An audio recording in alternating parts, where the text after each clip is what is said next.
Olá, gente, boa noite. Bom, então na nossa aula de hoje, eu vou relatar para vocês sobre o tema do trabalho, né, que foi passado na última aula, que seria os principais procedimentos para obtenção de um leite de qualidade. Isso dentro da propriedade rural, tá? Bom, então ao meu ponto, né, de vista, para a gente obter um leite, né, de forma higiênica dentro da propriedade, o principal não, né? O ponto primordial é a gente pensar no ordenhador, tá?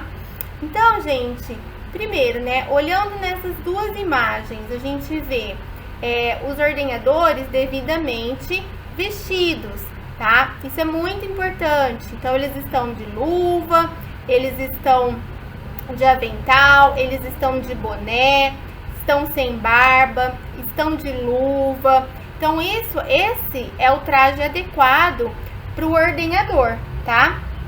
Por quê?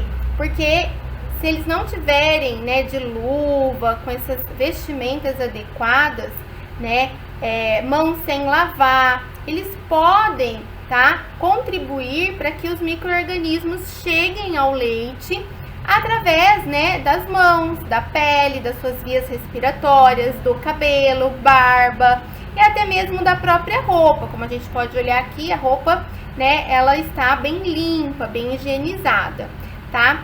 Com relação ao ordenhador, gente, um outro ponto fundamental é o treinamento desse profissional, tá? O treinamento, gente, no sentido de que é importante ele conhecer a fisiologia, um pouquinho da fisiologia da glândula mamária, tá? Para quê? Para que ele possa entender o porquê que ele tem que manejar essa glândula de maneira correta, colocar o equipamento de ordenha de forma correta, tá? E também treiná-lo em aspectos de higiene, né? A importância dele manter a sua higiene pessoal, né, para que ele não passe, né, micro-organismos para a glândula mamária dos animais, tá? Então, é importante esse treinamento, né? E o treinamento do ordenhador e dos profissionais envolvidos na ordenha dos animais, ele está preconizado na IN 77, né? Então, para quem fez o trabalho e deu uma olhada, lá está falando que é muito importante o treinamento dessas pessoas, tá? Um outro ponto importante, né, gente, a ser considerado é a sala de ordenha. Então, da mesma forma que os ordenhadores, eles deverão estar, né, devidamente higienizados, com roupas apropriadas, né, a sala, o ambiente da ordenha, né, ele deverá estar extremamente limpo, né? Então, a cada final de ordenha é importante a limpeza e a desinfecção do local da sala de ordenha com água e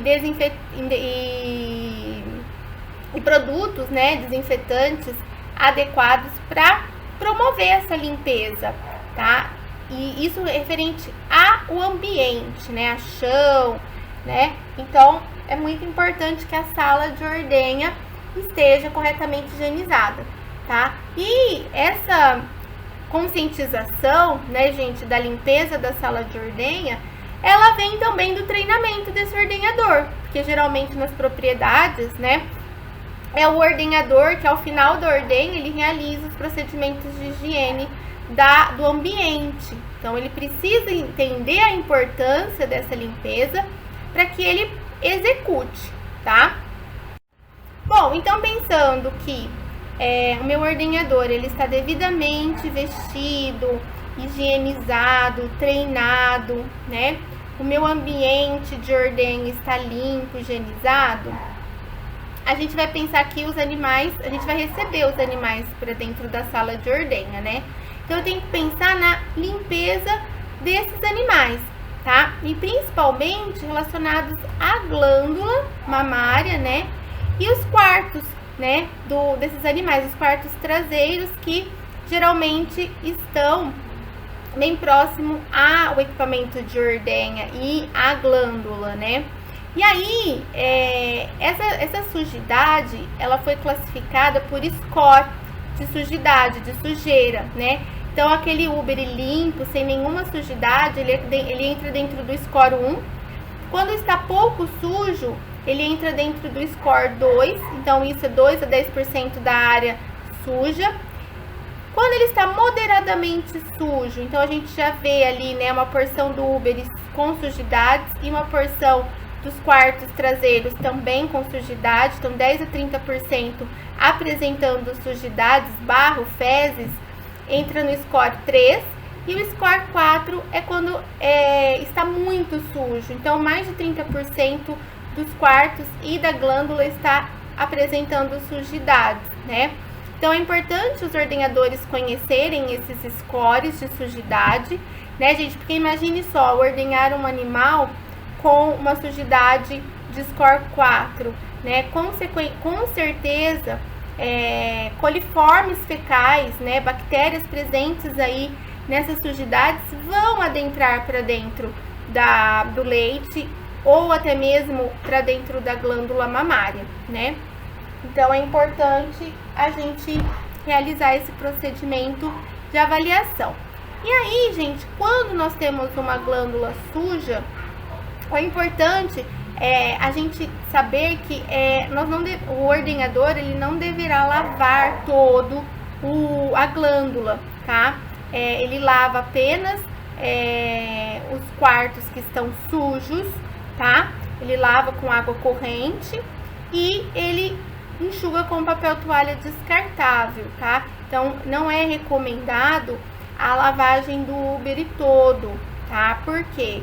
Porque essa lavagem provavelmente ela não vai ser, né, muito eficiente.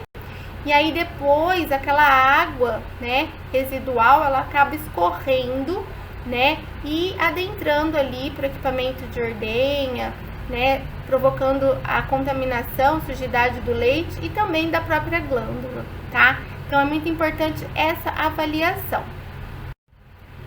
Bom, depois disso, né, a gente tem que pensar também outro ponto importante na separação de lotes desses animais, tá, gente? Isso é muito, muito importante, tá? Então, as vacas, elas devem ser agrupadas principalmente em relação à saúde da glândula mamária, tá? Então, como que seria isso? Então, eu vou fazer lotes, né? Então, é importante a propriedade, ela ter um livro de histórico, né? De mastite dos animais, né? Que seria a inflamação da glândula mamária. E separar esses animais por esse histórico. Então, o primeiro lote, que é aquele primeiro grupo de animais a serem ordenhados, são as vacas de primeira cria e que nunca tiveram nenhum tipo de mastite, obviamente. Depois, o segundo lote é aquele grupo de vacas que já tiveram a primeira cria, que a gente fala que são as multíparas, mas que nunca tiveram histórico de mastite. E aí, depois os outros lotes, né? Então, por exemplo, o terceiro vai ser de vacas multíparas, que já tiveram outras crias, né? Mas já tiveram mastite, foram tratadas e obtiveram cura, tá? Por que, gente, que é importante essa separação por lotes? Porque se eu ordenhar um grupo de animais, né, onde já, né, existem vacas que já pariram várias vezes e que a gente não sabe se ela teve ou não mastite, porque existem mastites que não apresentam sinais clínicos, né, eu vou ordenhar aquele animal, eu vou contaminar o meu maquinário de ordenha ali durante o processo, e aí depois eu vou ordenhar outra vaca que possivelmente possa não ter, né, mastite, não ter nenhum micro-organismo ali na glândula, e ela contrair esse micro-organismo através da contaminação do equipamento de ordenha. Então, fazendo essa separação de lotes, né, eu vou estar protegendo o rebanho, né, leiteiro contra a disseminação de agentes patogênicos que possam provocar mastite, né? E também eu vou estar, com certeza, colaborando para a qualidade do leite, né? Porque, como eu comentei na aula passada, a CCS, que é a contagem de células somáticas altas, é indicativo de vacas com glândulas mamárias acometidas por mastite, certo? Então, é muito importante essa separação de lotes. Bom, para detectar mastite subclínica, que é aquela que existe, né? Então, tem micro-organismo ali na glândula, mas que ela não apresenta sinais clínicos de inflamação, mas é o pior tipo de mastite, né? Porque ela vai provocar uma queda abrupta na produção de leite naquele animal. A cada 15 dias é recomendado fazer o CMT, né? Que é o California Mastite Tests, tá? Então, é uma solução como se fosse um detergente que, quando misturada no leite, tá, gente? E esse leite tiver uma contagem de células somáticas muito acima do normal, essa mistura tende a ficar gelatinosa, né? E aí a gente até classifica esse score aí de viscosidade, né? Em positivo 1 cruz, positivo 2 cruzes. Eu vou comentar com vocês a respeito do teste, tá? Mais pra frente. Então, é bem interessante fazer o CMT a cada 15 dias pra gente avaliar e também detectar a presença de mastite subclínica no rebanho. E assim eu vou conseguir, né, tratar aquele animal, tá? E evitar que o leite acabe se misturando com o leite dos demais animais e aumentando a CCS do leite, né? E esse aumento de CCS do leite vai influenciar na qualidade do leite e também no pagamento, né, por qualidade, porque hoje as indústrias pagam por qualidade do leite, né? E os principais parâmetros seria a CMT, a CCS e a CBT, que é a contagem bacteriana total, os dois parâmetros mais avaliados pela indústria. Bom, outro ponto importante é o pré-dipping, né, gente? É a higienização dos tetos antes de colocar o equipamento de ordenha, tá? Esse pré-dipping, ele geralmente é feito, se for preciso lavar, né, o úbere, ele é realizado, lavar os tetos, né, ele é realizado, então, depois da lavagem e secagem. E aí a gente vai usar uma solução clorada, né, uma solução de cloro, geralmente a 10%, tá? Então, a gente vai imergir, né, usar esse recipiente, vai emergir todo o teto, né?